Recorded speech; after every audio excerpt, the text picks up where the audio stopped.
Здравейте, приятели! Искам да ви покажа как може да поръчвате от сайта Селска трапеза. Когато се логнете във вашия профил, може да изберете стока от топ стоки. Това са най-продаваните стоки в сайта за седмицата.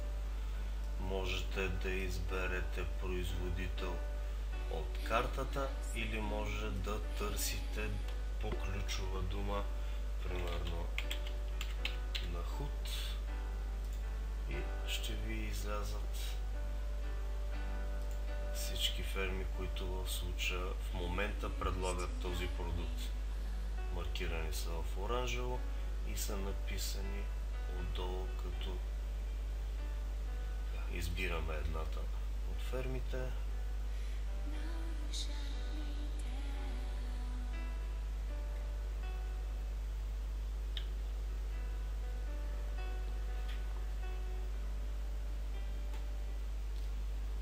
След което трябва да си изберем стоката. В случая търсихме на худ.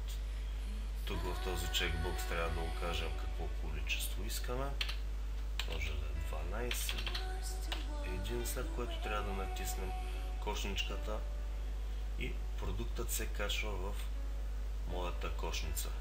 Тук е отбелязано на тая дъскичка какво сте поръчали, а това е вашата кошница. Когато влезем в нея, ще видим, че сайта предлага два начина за поръчка на съответния продукт. И двата начина ще ви донесат един и същи продукт от един и същи производител. Разликата е в начина на доставка. Ако изберете поръчка директно от производител, получавате това съобщение, че заявката ви ще бъде предадена на производител. Добре. В случая има още едно действие, което трябва да извършим, тъй като вашите данни не са видими за съответния производител. Трябва да му напишем лично съобщение. Връщаме се на Сергията, от която поръчахме. И трябва да му напишем лично съобщение с нашите данни. Искаме лично съобщение. Излиза тази кутийка и си записвате града, улицата, телефона за връзка и какъв начин на доставка предпочитате.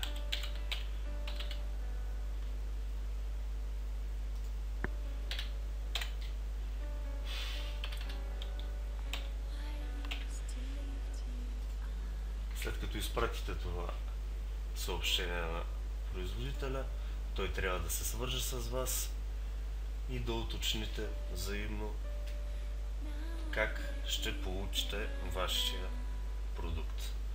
Другият начин на заявка, който ще ви покажа, е отново избираме си продукт. Той се качва в моята кошница. Можем да поръчаме през сайта Селска трапеза. В случая екипът на сайта ще се погрижи вашата заявка да стигне директно до вас. В тази страница, която се отвори, виждаме нашите данни, които са отбелязани вече. Важно да напишете името си, телефон за връзка и вече може да изберете между 3 начина на доставка. Два начина с Еконт и един с Рапидо. Еконт до адрес, Еконт до офис, ако желаете да си вземете продукта от офис. Не забравяйте да изберете офис на Еконт, в който искате да получите стоката си. Потвърдете адреса, той е вече отбелязан долу. Или другата опция е с фирма Рапидо. Те също доставят до адреса. Ако адресът ви не излезе тук, моля напишете го на ръка. И най-долу ще видим вече стойността на цялата ни поръчка, разбита, стойност на продуктите, общо тегло, доставка от сайта, наложен платеж и обща сума. След което трябва да изберем бутона поръчай. Нашите продукти бяха успешно поръчани. Натискате ОК. В случая заявката вече е предадена към сайта и екипът на сайта ще се погрижи възможно най-бързо доставката ви да пристигне при вас. Това е, приятна вечер!